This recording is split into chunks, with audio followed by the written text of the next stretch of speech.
All right, we are ready. Welcome. Thank you for being here. I do have 3 speaker cards. Are there any more? Okay, just checking. All right, what is today? Today is August 28th. It's Wednesday. Welcome to the governing board meeting. I don't know if I'm coming or going sometimes.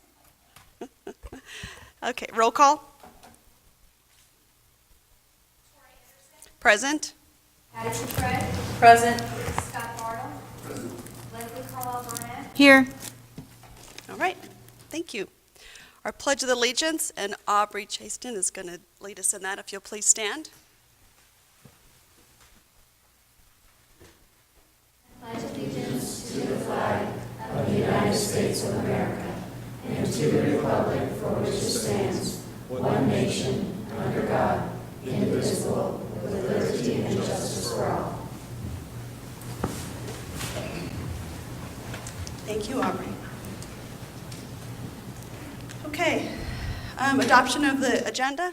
Do we have any changes or any motions? Move to approve. We have a motion. Is there a second? We have a motion and a second. All those in favor? Aye. Motion carries. The agenda is approved as written. All right. That brings us to our call to the public. I do have speaker cards. We ask you that you keep your comments appropriate, no foul language. Board members cannot comment. They cannot respond, but we can ask the superintendent to follow up on that for future agenda items. We also ask that you keep your comments to 3 minutes. Okay.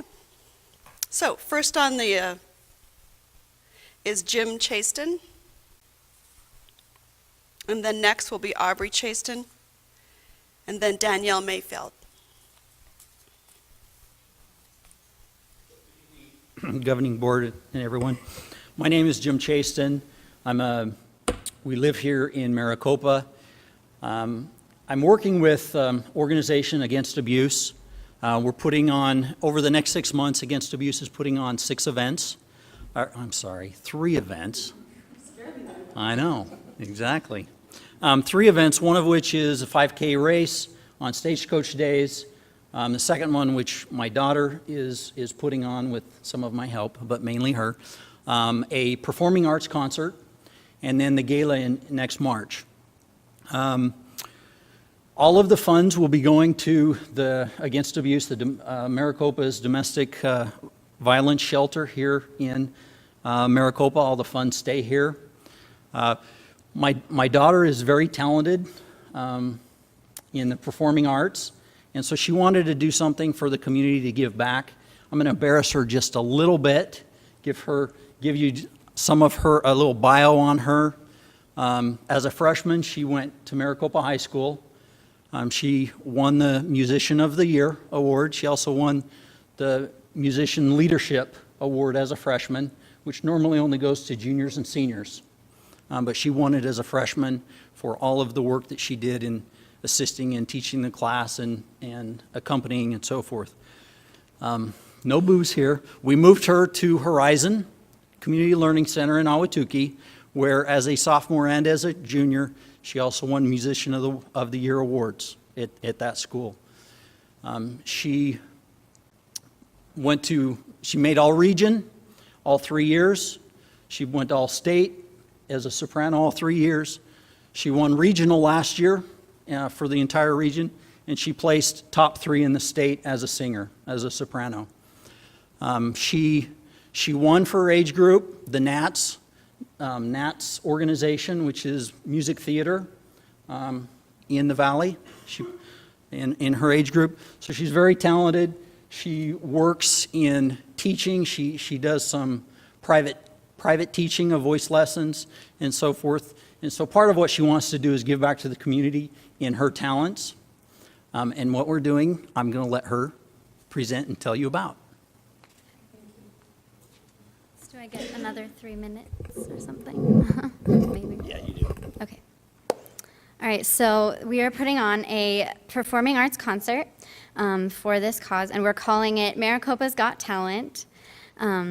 And the concert will be held on December 7th at the high school Performing Arts Center to promote the performing arts in our community. The auditions to perform in this concert will be held in October as part of Stagecoach Days. The auditions will be held on October 12th, 18th, and 26th. And the audition on the 18th, that's Friday night right before the Stagecoach Day celebration. And that'll be part of that in Pecana Park on the stage, part of the Stagecoach Day celebration. We will have performers, musicians, and other supporters of the arts to be our judges that will select 12 to 15 acts to perform at the concert on December 7th. It won't be like the TV show Maricopa's Got Talent. They will have the initial auditions from the judges, and the prize will kind of be to perform in the concert for their community. And we'll be looking for singers, dancers, instrumentalists, bands, actors, maybe acrobatics, or if you have an amazing pet trick or something, any kind of performing art, just to show your community what you can do. And for more information, you can look on the city's Stagecoach Days page. They'll be posting things there about it. And we have a Maricopa's Got Talent Facebook page set up as an event. And on the Facebook page, we'll have email links and further information as we get closer to the event. So thank you. Thank you. And Danielle Mayfield. Yes, hi. I'd like to speak to you guys about the things that have been going on with Santa Cruz. My son is in the self-contained classroom. He has, he's scared to go back to school. He got suspended on Monday for an incident that actually happened on Friday. Last year when we had the staff that we had last year, there was no suspensions. Now we've already known of 2 suspensions already this school year. These kids are in there because of their behaviors, not so much of their, general ed, or otherwise they would be in the general ed population. These kids have had a rough go about for the last couple of weeks with different teachers and everything that's happened to them. But, these teachers, they need more help. There's not enough of them. My son, I don't even know what we're doing with him yet. I know there's a couple of parents that, are really struggling with, our IEPs are not being followed. Granted, I know the teachers are new, but that also has to be something that has to be stage structured for these kids, or they're set up for failure. They're not able to learn because they have so many kids in the class, but yet, I know guys were trying to find teachers and everything, but it's a really rough situation right now for these kids. And, I just want you guys to kind of take into consideration their needs, because last year it was wonderful. These kids were learning, they were prospering, they were moving, through the system. However, this year already at the start of it, they've had so much, turnaround and so much things that they've just had to endure. My kid don't want to go back to school. He wants to stay out. He's scared. Not so much is the teacher that we had the incident happen to, but also the counselor. We're getting reports. I know that she was very rude to me. She was very rude to another parent. If this counselor can't counsel and talk to us parents like parents and adults, they're not going to get anywhere with these kids. They have to have that report, and they're never going to get it. It's just such an uproar right now that we need to figure something out good for these kiddos so that they can go into general aid and they can be part of the population and do good. Thank you. Thank you so much. Dr. Chestnut, will you follow up on that? Thank you. Okay, seeing that there's no other speaker cards, we'll close our call to the public. Thank you so much. I appreciate you all being here. That brings us to item 3, Superintendent's Report. Dr. Chestnut. And first up is Sydney Akers with the Maricopa High School report. I'll turn it over to Sydney at this time. Thank you, Sydney, for being here and giving us a report.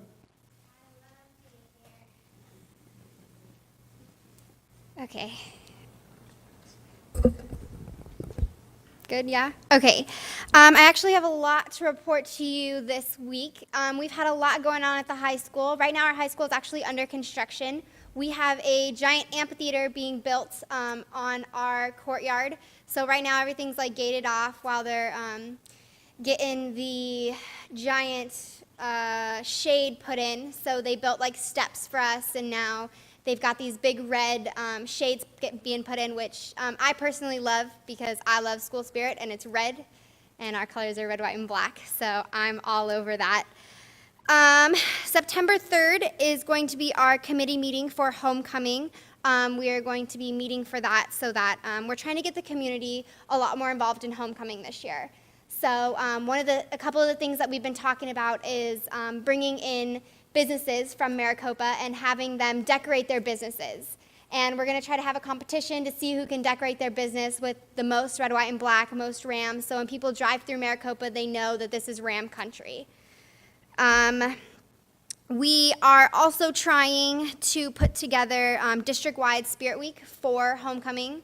So that way all the schools will have the same Spirit Week. And then Friday will be like Ram Day, so preparing all these kids for high school and being Rams. We want to really dig that into our kids. And we always have a carnival every year, the homecoming carnival, and it's mostly been just high school kids coming out, like hanging out with their friends. So we really want to try to get the community to come out to that. We're also going to have a community pep rally Thursday night before homecoming, so we try to get everyone out to the game and actually bring it back to the roots, so all the alumni come back and all the people come back for this big game that our boys are going to be throwing on. Yesterday, Student Council went to AASC conference, which is kind of a leadership building kind of thing where all the schools in Arizona come together, and the theme was Leadership is Sweet. So our council dressed up as nerds, like school nerds, because like the candy nerds, funny. You can laugh. That's what we did. So all these schools dress up and we come together, and they have a pep rally for us, and then we get to listen to a motivational speaker, and we get to talk amongst other schools and learn about ideas that they've done so we can bring them into our school, give them ideas we've done, stuff like that. That was really, really successful. September is National Library Card Month, and Ms. Shoup, our librarian, and the Maricopa Library have come to us and asked us to really push that kids get library cards. So that's one thing that we're going to start doing on our campus as a DECA chapter, is we've come up with marketing campaigns and all this good stuff so that we can really push for those kids, those sophomores, juniors that may not have the access to internet, access to books, school things that they need, that they can get their library card for free and be able to use the resources that the Maricopa Library has to offer. This Friday, sorry, I need to stop referring to things as I'm involved. Student Council has chartered, I don't know what you want to call it, but we have a spirit bus going to the first away football game at Tempe High. It's the first game of the season, so we've packed the bus full of kids with permission slips and all this good stuff. They're going to all travel with the football players and be in the stands and root them on for their first game of this season. Our Welcome Back Assembly is this Friday, so the last, I think it's 45 minutes of the day, we have a huge pep assembly with games and all this fun stuff for the high school kids. That'll be our first one this year. Our first dance of the year is September 6th. It's themed Summer Lovin', so Greece beach kind of thing. We're really excited about that. And last but not least, our freshman football frenzy is scheduled for September 20th. So that's where we get all the freshmen to come out and we paint their faces and feed them and play games with them before the first home football game. And then we send them all out to the football game and let them in for free and kind of get their Ram pride going with that good stuff. But I think that's all I have for you this week. Can I ask you a question? Yeah, When is homecoming? the 18th, October 18th. Okay. And what time is the homecoming meeting? Is that a community meeting or just your committee? I think it's a community meeting. My student council advisor was just like, here, put this on your list of things to Okay. do, and I wrote it down real quick. That's but I fine. really don't know anything about it. Okay, thanks for being honest. Of course. No, it's good stuff. Thank you. Okay, and I'm going to apologize. I actually have not been home from school yet. I went from school to work, so I'm going to have to skedaddle and start on some homework. But I really appreciate you guys letting me be here tonight. Thank you, Cindy. Good report. Appreciate that. A lot going on at the high school, as you can tell. Some other things that are going on, speaking of the high school, they will be having their curriculum night open house. That is tomorrow night, starting at 5 o'clock. And classrooms are open, and teachers will be there. And then there's an open forum with Principal June Salaya at 7:30 p.m. in the PAC. So that's the plan for the evening. So hopefully, if you're a high school parent, you have that on your to-do list for tomorrow night. And Sydney kind of stole all my thunder here, but the first football game is this Friday at Tempe High School, starting at 7 p.m. And I know Coach Corey Nienaber is very excited about that game, and looking forward to a good football season. And the first volleyball game is on September 3rd at home versus Tempe High School, starting at 6 p.m. So fall sports are getting off into full swing. It's always kind of exciting to see that happen. Also, we are starting a monthly meeting with the City of Maricopa staff, and be myself, Tom Beckett, our HR director, and Aaron Rausch, director of business and operations. We are meeting, planning to have a monthly meeting with the city manager. I believe she's the interim city manager, is her official title right now, but the assistant city manager, the parks director, and I think Paul Jepson plans to be at that meeting. And as you know, we work on a lot of things cooperatively. And last year we kind of talked about getting a regular monthly meeting going, and this year we're going to do it. So we think it'll be good as far as, better communication, and we've had really good communication this last year. I was very pleased with the great relationship that was in place with the city, but I think this will make it even better, so looking forward to getting that started. Some updates on things that I have been telling you about. We still have a governing board vacancy. I was hoping we might have a dramatic announcement tonight of who the person would be, but I don't have an announcement. I don't know. It's not up to me anyway. It's up to the county superintendent, Jill Broussard. She was interviewing all 6 candidates over the last 2 days, and I had hoped that she would let us know today, but she didn't. So we're hoping it'll be tomorrow. So as soon as we get the information, we'll send out a press release, and looking forward to having a new governing board member to fill the 5th chair, hopefully at our next meeting, and we'll have a swearing-in ceremony, and we'll let you know when that is, so we look forward to that. Update on our auction partnerships. Number one, the memorandum number 1 has already been approved by the governing board and the Auction Tribal Council, but that memorandum of agreement says that we will finalize an annual plan. So we're still making progress on that, and it's not signed off yet. It's not ready for me to bring that to the governing board yet, but we are starting to implement this, some of the parts of it. And for example, we are, as I mentioned, we have release of information forms for about 200 auction students signed by their parents that say that we can share attendance, discipline, academic information with auction staff.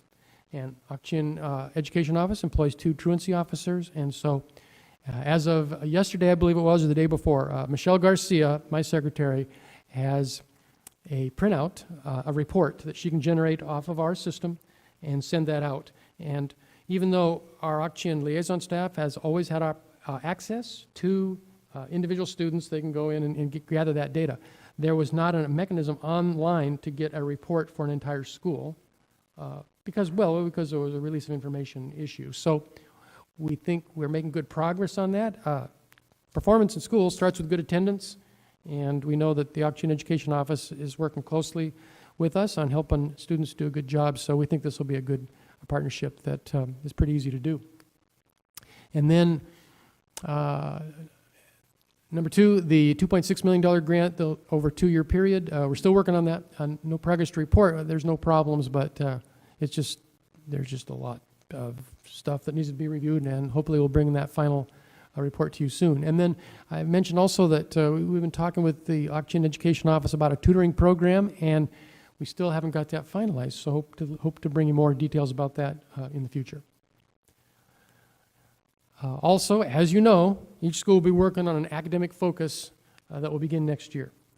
And we are still committed to having that first meeting in September. And Mr. Roush is working hard on preparing budget information so that that can be part of the discussion. And we will get these meetings scheduled. We're almost ready to roll out kind of the template that schools will be following, and we are making good progress on this. And hopefully at the next meeting we'll have specific dates when these meetings will be held, and each school will probably have it on a different night, but we'll get started with those in September. So we're working on that. And that's it. That's all I have to report tonight.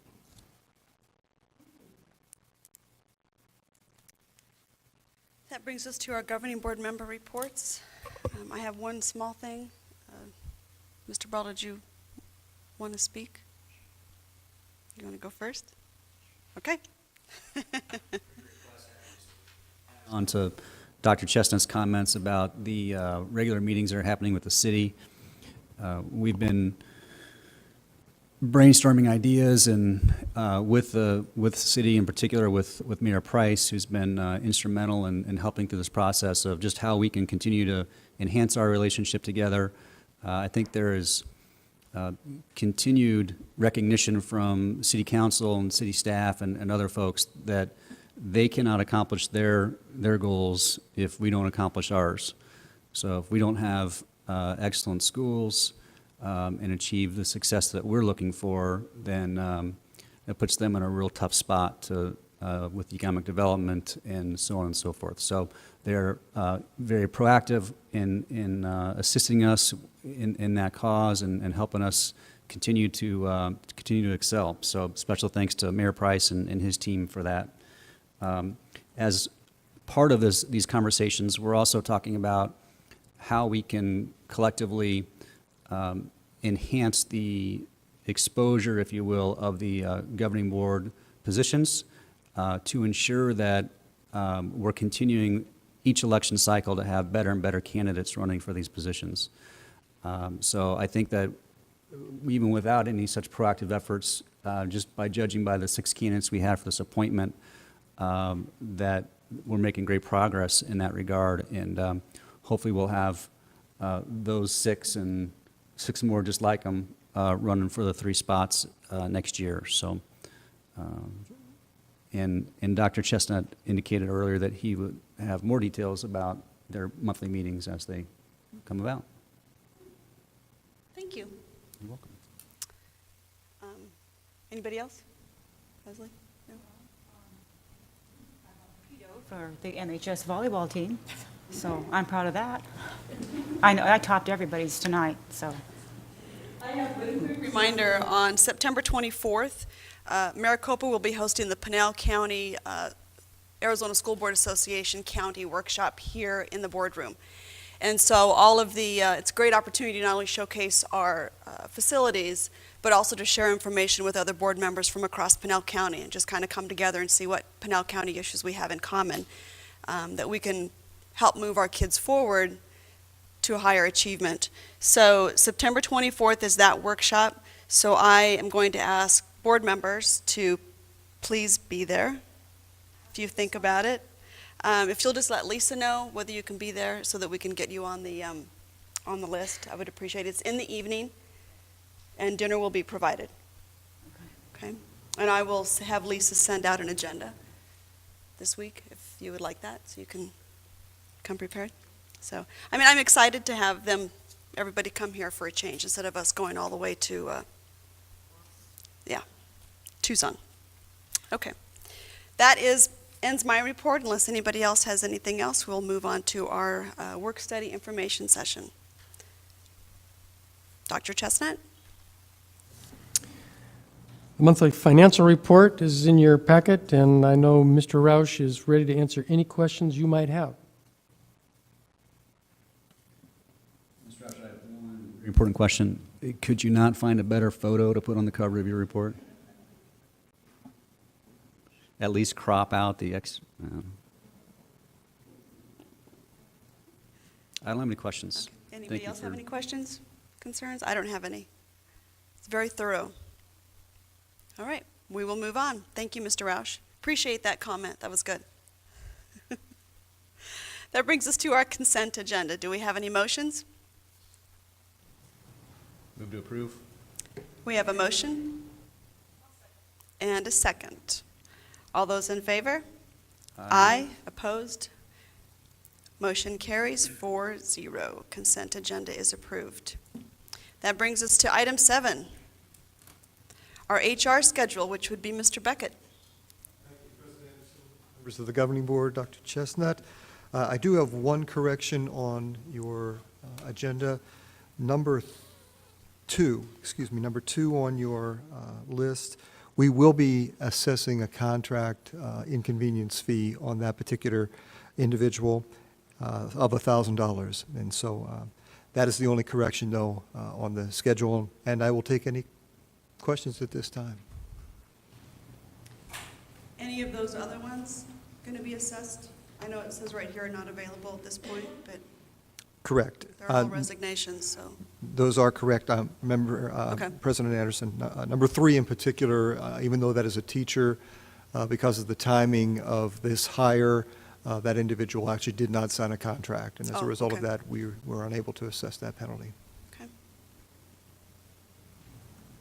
Okay. Any questions for Mr. Beckett? I move we approve the personnel schedule. We have a motion and a second. Any discussion? All those in favor? Aye. Opposed? Motion carries. Thank you, Mr. Beckett. Thank you. 7B, discussion and possible approval of the governing board superintendent work plan. Governing boards, do you have anything else to add? I have a proposed amendment. The last bullet under improved community engagement, develop an ongoing plan to recruit governing board candidates for future elections, plan to be presented to the governing board July 18 of 2014. We ought to be doing that now and not a year from now, so I suggest that we move that to maybe the first of the year, given that 2014 is the election. Is that doable, Dr. Chestnut? Yes. Any other changes or suggestions? Okay, is there any motion to approve as amended? Well, I guess you can make any motion you want to, but any motions? I'll motion to approve as amended. Okay, we have a motion. Is there a second? Second. A motion and a second. Any discussion? All those in favor? Aye. Opposed? Motion carries.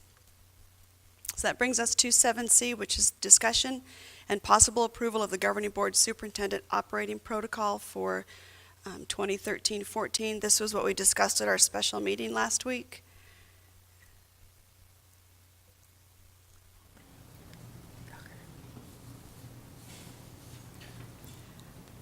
I have a couple comments and suggestions.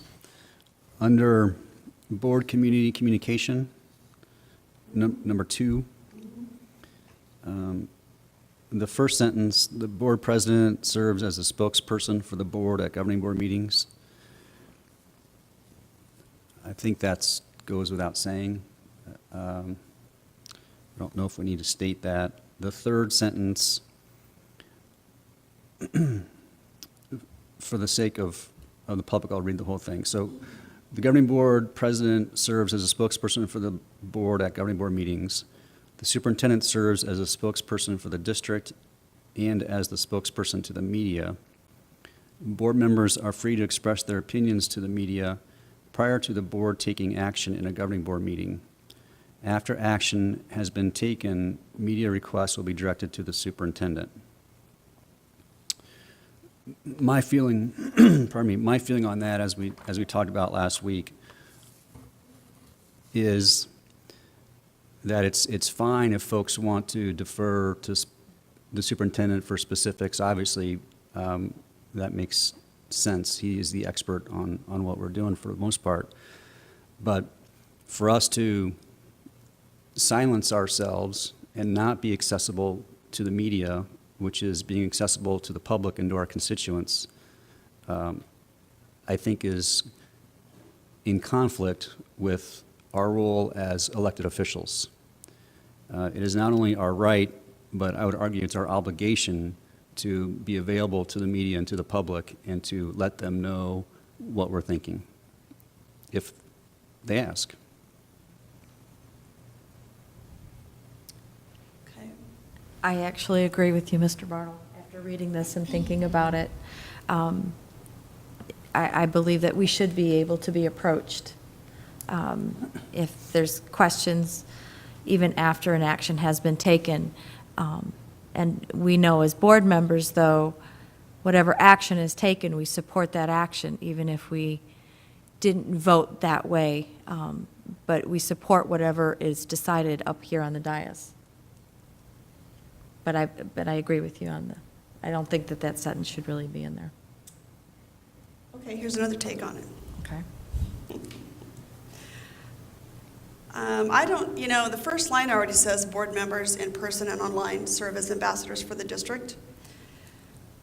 I think that kind of says it all. I don't know that we need the few lines that say board members are free to express their opinions. My concern is with open meeting laws, we can't even hit reply all on emails. And I would be concerned that a reporter happens to email all of us the same question, and we respond before a meeting, which means you're pre-casting your vote. So now the meeting has taken place in the paper before we've even taken a vote. So my concern is as community members, we have absolutely, you've got a right to express your opinion as community members. I think we need to be real careful when answering things as board members before it has been talked about from the dais, because you could technically at some point violate open meeting laws. So I think that if that line, if you decide to leave it in there, I think it's board members as community members are free to express their opinions and leave it at that. And I don't think you need to specify media. I don't think you need to say prior to a vote taken. I think it's punitive to think that we have to put that much detail and try to peg hole exactly what we're doing. So Are you recommending that we just get rid of that? Because I'm recommending we get rid of that whole, the whole bottom line. Yeah. You mean the whole number 2? Yes. Yes. Either get rid of it or the line that was added, board members are free to express their opinions to the media prior to the board taking action, governing board meeting. After action has been taken, media requests will be directed to the superintendent. I support removing number 2. I do too. So that's for me, simpler the better. Yeah. We all are community members and absolutely being respectful, but we are ambassadors to the district, and if we need to explain that later, we can always come back and revisit this. This document isn't set in stone. We can come back in a couple months, and if it's not working, we can have that discussion. That would be my idea is to take number 2 off. Long story short. I'd be okay with that. I think that I still support that.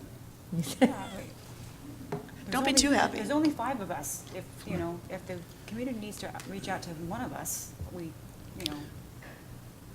have to be careful what we said or who we said it to or whatever when, yeah. So, All right, so Fine with that one. My second suggestion is under governing board meetings on number 12. I'd like us to reinstitute the language that Dr. Chestnut had proposed. I think it's relevant and a good reminder for us. And that reads, board members will focus on the merits of proposals without being unduly influenced by the emotion of the issue. I respectfully disagree. I think we're here to listen to the community, and if we're not robots, so I agree with having it taken off. I don't think it needs to be on there. Again, from the line above, we are ambassadors for the district. We're here to listen to the community. So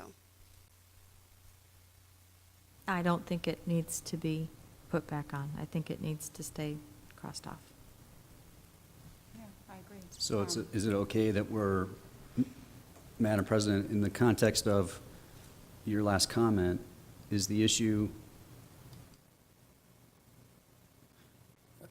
I'm certainly not suggesting that we don't listen to the community. What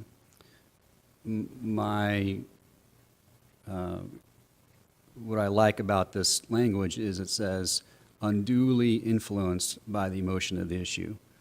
So it takes us away from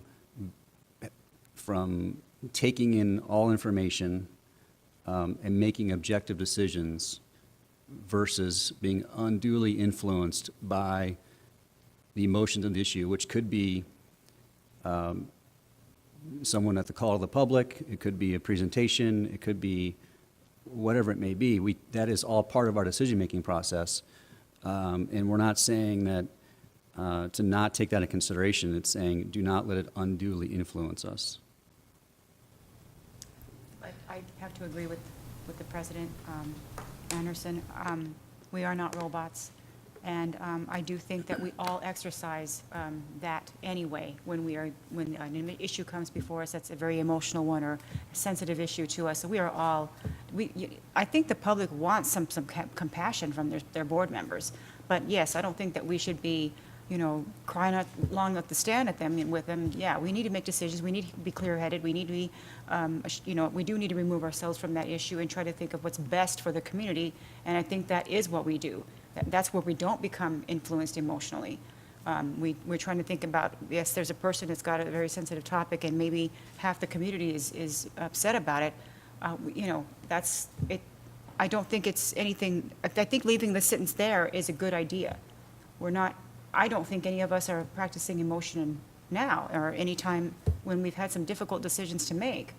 And there's been many times it's been heated in this room for other, for school shutdowns and things like that. I think we've all been very cool-headed and did a very good job trying to make sure that we accommodated the public's, and requests and everything else. Just me. Again, I don't think it needs to be on there. I think it's unnecessary verbiage. That's just my opinion. So, Mrs. Coutray, any thoughts? You agree with the language, you just don't think it should be on the document? I don't agree with the language. I don't think you can dictate, anybody can dictate how we vote. So I think that trying to control a vote either way is what it sounds like to me, and I don't think it needs to be stated. I think it sounds punitive. Again, we are professionals, we're adults, and I don't think it needs to be put in writing. So it is okay to be duly influenced by the emotions of the issue? I don't think that's a discussion that even needs to take place. I don't think this line needs to be on there. May I? Go ahead, Mrs. Coutray. Thank you. I think it goes to say that, when we're up here as a board member, we're making the decisions like Ms. Burnett said, that we're making the best decision for what we feel is best for the students of this district.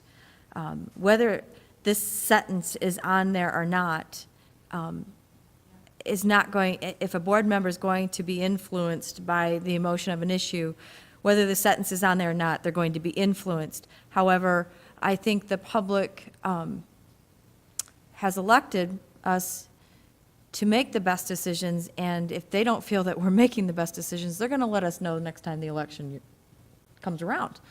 But I don't find it necessary to be listed in that, and just because it's on a piece of paper doesn't necessarily mean that that it is going to be adhered to. I think that that when new board members are brought on, that certainly as part of their training, we could mention that the decisions that you need to be made, need to be made on the merits of the information that you have in front of you. But I don't think it needs to be written down. Okay. Just for clarification, the same goes for everything on this document, right? There is no recourse if any of us violate this protocol. It's a guideline for what we agree to, how we'll operate and how we'll behave. So. But there's guidelines and there's common sense. And I don't believe that there's a board member who wants to become a board member because they're emotionally involved. and that's how they're going to make their decisions. I think anybody who wants to be a board member is wanting to do it for the right reasons. They're going to make the best decisions on what's best for the students of this district. Okay. So remember, we can bring this back. This is Yes. not set in stone. We can bring this back, take it off at this point, see if it works. If Mr. Bartle feels that it needs to be back on there later, we can certainly bring that back. Will that work? How about we leave it on and see if it works? You know, Mr. Bartle, you're a little feisty tonight. I like it. We could flip a coin. I say leave it off, take off number 2 and leave that crossed out already off. Motion? No, I'm just clarifying what we sorry. talked about. Sorry. During the board communication second that. section, removing number 2 and leaving everything else as written. Is that what I'm just trying to sum it up. That sounds good to me. Okay, any motions? I'll motion to remove number 2 and to leave, and also to remove number 12 of this document. So as written with removing number 2. Correct. Under the board community Right. communication. Okay. So can you clarify the motion again? Okay, motion to remove number 2 under the board and community communication, that item, and leaving the number 12 under governing board meetings, keeping that scratched off. It's scratched off now on this document. It should remain scratched off. That's my motion. Okay. I hope that made sense. So we have a motion.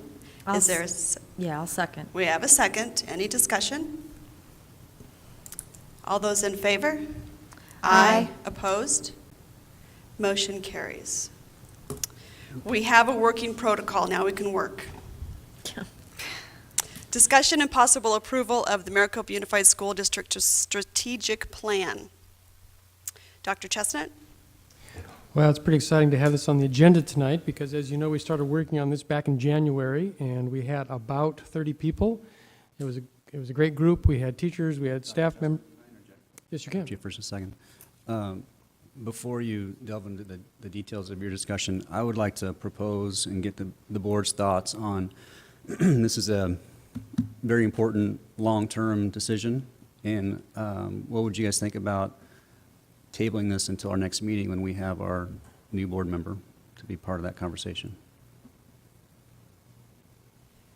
There's no deadline. I don't have a problem with that at all. Do you still want Dr. Chestnut? I would still like Dr. Chestnut to go over it with this is really our first report on the strategic plan, and then you can certainly make that motion afterwards. Will that work? Sure. Okay. Thank you. Yeah, there's no deadline on this, so. Okay. Thank goodness.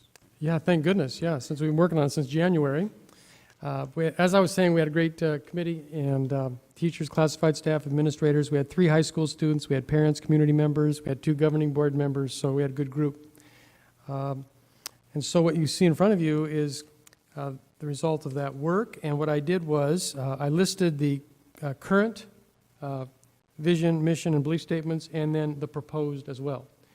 And the other part that is on there, the other important part, are district goals. And those are found on page 3. And so what I will be asking the governing board to approve would be the vision, mission, belief statements, and the goals for MUSD. The way this was written up, those are intended to be 3-year goals. It's possible they could stretch out 4 or 5 years, but it is not a 1-year plan. It really is a long-term plan. And we think it'll help us move our academic programs forward as well as several other initiatives.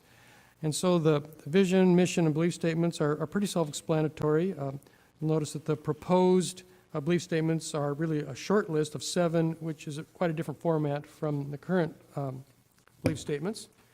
The other thing I wanted to mention was the goals on page 3. And we ended up with 5. There was an editing process. We didn't end up with the precise wording, of course, that we ended up with in the committee, but This really does, I think, follow the recommendation of the committee for these 5 goal areas. And of course, number 1 on the list is to improve student learning and become an A-rated school district. Goal number 2, increase and expand innovative learning opportunities. Number 3, provide diversity education and cultural education. Number 4, recruit, train, and retain a diverse, high-quality staff. And number 5, improve instructional technology. And we do think that these goals can really help us as we work on them over the next 3 years.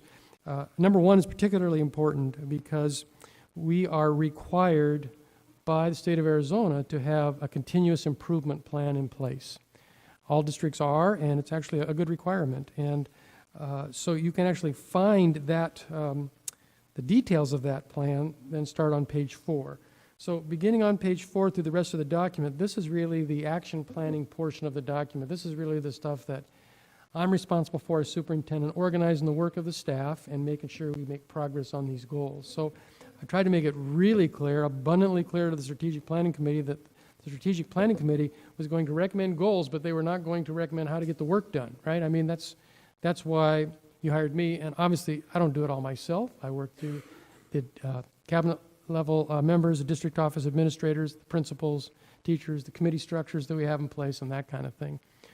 So you can see that there is a work plan there to get the work done. It focuses primarily on this school year, and then the idea is that next spring we will fine-tune this plan, bring it back to you for annual update, because we need to have a good plan that's ready to go each year.